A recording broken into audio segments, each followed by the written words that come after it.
So, Corey, you're not dabbling in crypto, you're diving into the deep end. In everyone's opinion, I'm a complete idiot.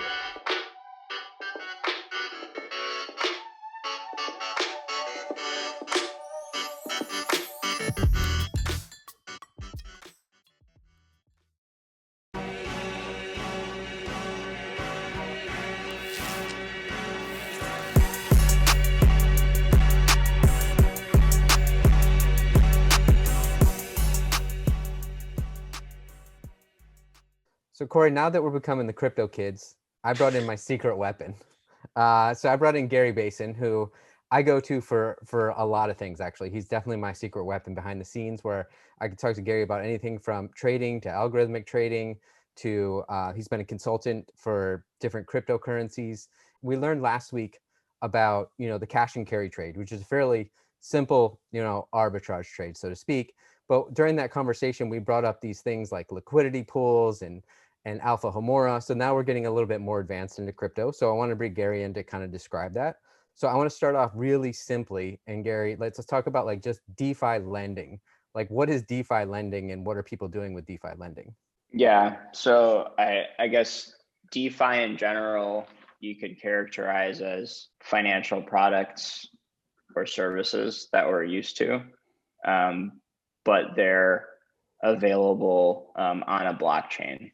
So rather than going to a company that kind of takes the other side of your trade or of your position, you're going to a smart contract typically.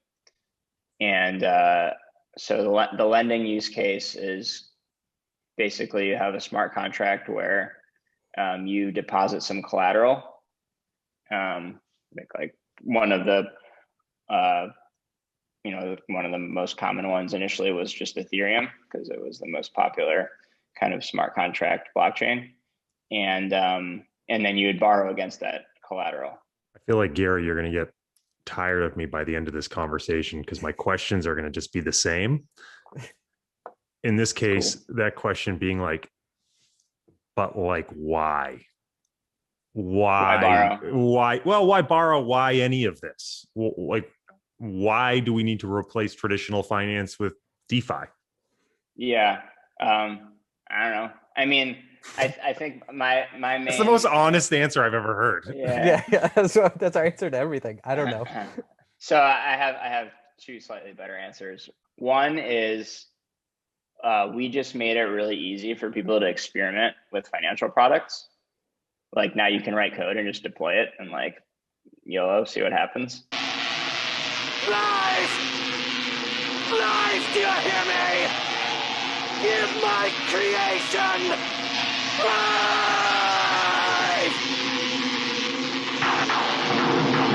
And so that's leading to some like cool innovation, I would say. Like we don't know exactly like what use this will have. That's not gambling yet, but I suspect there will be some in the long run.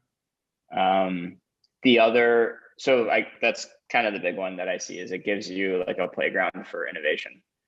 And the other reason is I think to the extent that cryptocurrencies are now kind of maturing as financial assets, I find that having on-chain financial products for them as like a more natural fit than using like traditional finance rails to perform the same financial transactions. So this is like, it's probably initial use cases to something that will be completely different down the line of putting all assets on chain to make it interoperable and use of smart contracts. So, like I can stake my BTC or my ETH on a smart contract and get a loan against it. One, if I don't want to have a tax consequence, or two, I can do it to make some lending fees.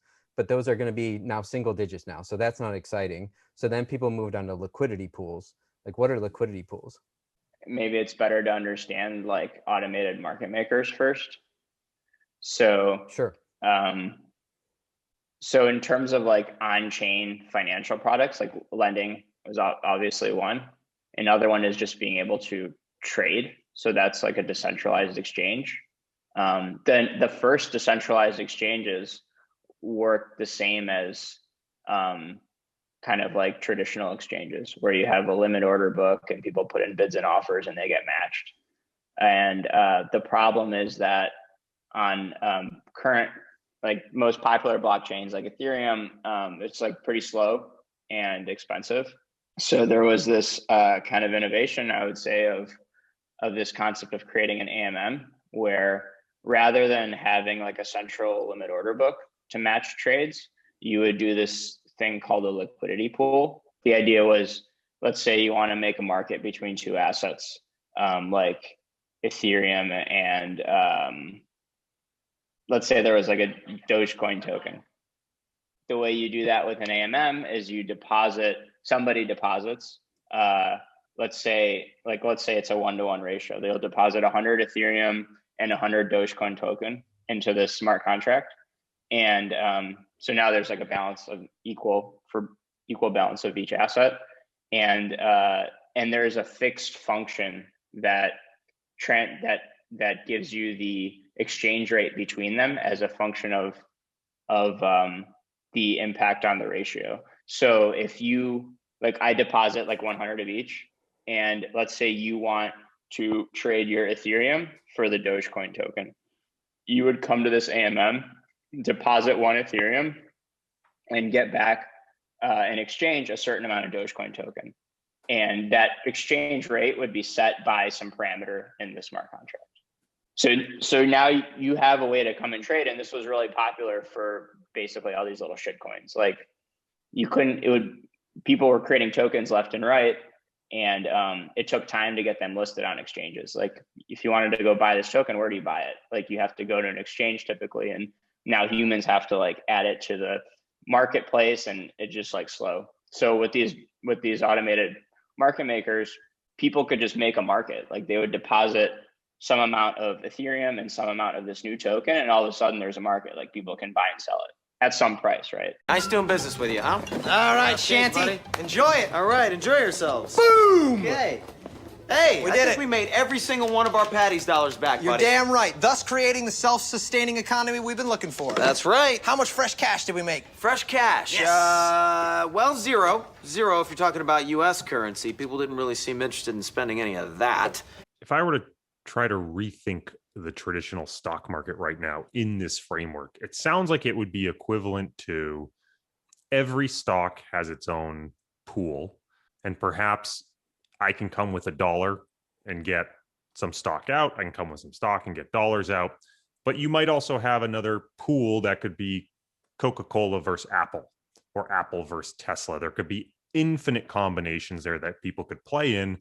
And then because it's entirely decentralized, there's no one who's really in control of the listing per se. Yeah. So I could create my own company, issue billions of shares of stock, start a new pool, and say, hey, for people who will make markets in this pool, I'll incentivize you with shares in my company. Would that sort of be like a rethinking equivalent of what's going on in the crypto space right now? Yeah, I think that's fair.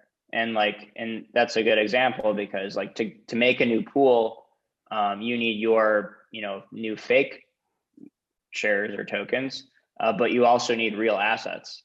You need something else that's valuable to pool them with. And like to get other people to also add liquidity, like you have to convince them that it's worth putting up some other asset along with your new token. That's okay. So when they run out of the booze, they'll come back in and they'll have to buy more Patty's dollars. Right. Keeping it moving. That is assuming, of course, that they will come back here and drink. They will. They will, because we'll redistribute these to the shanties, thus ensuring them coming back in, keeping the money moving. Well, no, but if we just redistribute these, then people will continue to drink for free. Okay. And then providing that liquidity, then you get a piece of the fees coming off that platform. Like a lot of times it's like 0.3% per transaction. So now we've gone from getting like single digits on just, lending out cryptocurrencies to now if you're a liquidity pool provider, you can make, 20 to 40%, let's say, on providing liquidity to a pool. But then part of that though is like you're saying with the automated market making, there's slippage there, but also you can have these front running arbitrageurs as the tokens move around and they get out of disequilibrium. People can find the arbitrage opportunities, which leads to what they call, an impermanent loss of capital from these front runners and arbitrageurs. So to make up for those losses, then the liquidity pool started providing liquidity mining tokens in the actual token from, like, if it was Uniswap, they provide you Uni tokens. And then you could try to burn those right away to make extra money to make up for your losses. So this is just adding another layer of just earning more money. Is that a way to look at it? Or, I mean, those tokens don't really have value, do they? Yeah, so there's a bunch of things there. Maybe it's worth like breaking them up a little bit. So how do you make money so like the people that come and trade, like I want to buy or sell, they're swapping one token for another. They're paying a transaction fee. Like you said, 30 bips is normal. Most of that transaction fee goes to the liquidity providers. The liquidity providers are whoever put those assets into the pool, right? So when you deposit assets into the pool, like when I put in that 100 ETH and 100 Doji coin, I got back like an LP token that represents like, oh, I own 100 units of this pool. And any fees collected from that trading are going to get distributed to the LP token holders. So that's like pure like fee revenue as like an AMM. Like you're providing liquidity, you get fee revenue. But you do face risk because this impermanent loss thing happens. And I wouldn't pin that on arbitrage. I would pin that on the fact that you deposited an equal amount of two assets when you started, but over time that ratio is going to change. So like if Ethereum outperforms Dogecoin token, people will be trying to take out the Ethereum and put in Dogecoin token. And so the ratio will change, like obviously to keep up with the price change. And so like you might end up with, now the pool has 25 Ethereum and 75 Dogecoin token. And if I were to go and withdraw my liquidity, that's what I get back. I don't get back the original ratio that I put in. How does this work, Mac? The money keeps moving in a circle. But we don't have any money. All we have is this.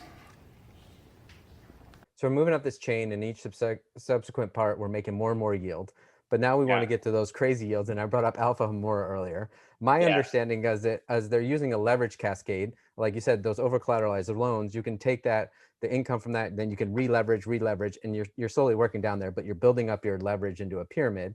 And then they have what's called like crop rotation. So as these different liquidity pools or liquidity miners are the yields go ballistic, but they're only there for maybe a few days at a time. It looks like Alpha Homura will programmatically move from different asset classes, and that's like maybe that crop rotation, and that's how you can get to these returns of like 100 to 200%. Is that fair, or do you look at Alpha Homura a little bit differently? Yeah, so the yield number is kind of just like made up. There's two components to it. There's like the fee revenue. And so like part of the yield is like what has been the fee revenue over the past whatever. And like, let's hope that continues. And obviously like it's going to change over time. And the other part is like Jason touched on it. There's like this bonus that these different platforms will give out, those like liquidity mining bonuses to incentivize participation. And if you look at most of these like really juicy pools, you'll see most of the time, most of the yield is these bonus tokens. Alpha Homura is basically built to allow you to do leveraged, this like leveraged liquidity provision. So as you said, using lending to increase the leverage on your LP position. So like imagine you join a pool, like you deposit the tokens, you get back this LP token. What the LP token is a claim on your like deposited tokens. You can borrow against that and buy more of the assets that you need to join the pool, deposit those, get another LP token. So the risk on like an Alpha Homura is obviously you're increasing your leverage. So if anything dips, 10%, you just might get completely wiped out. And that's that's how you're getting the triple digit returns, just with leverage. Right. Like I think we were looking at a stable coin pool where you're getting like, it was like deposit 3 stable coins, use leverage, and somehow earn like 70% annualized. How does this work, I dude? don't know. I thought you were on top of this. You're the one that came up with the plan. Did I come up with this last night, dude? Oh, with the DMB power card I and blacked out. I blacked out that night. Shit, dude, I've been following your lead. Oh, Jesus. Ah, shit. Okay, so we have no money and no inventory. There's still something we can do. That's still a business somehow. How does DMBs do it? They got a complicated system worked out, and I cannot begin to understand it. So, Jason, we can launch digital doubloons, okay? Right? And then what we could buy and burn based on the amount of revenue this channel makes, right? So there's some sort of revenue tie to it, and we can immediately get them listed on Uniswap. I like it. Talk to the SEC It first. can't fail. Talk to the SEC first. How does a self-sustaining economy work? I don't understand how the U.S. economy works, much less some sort of self-sustaining one. I don't understand how finances work. Shots for everybody! Now make sure you like, subscribe, and hit that notification bell so you never miss one of these amazing episodes.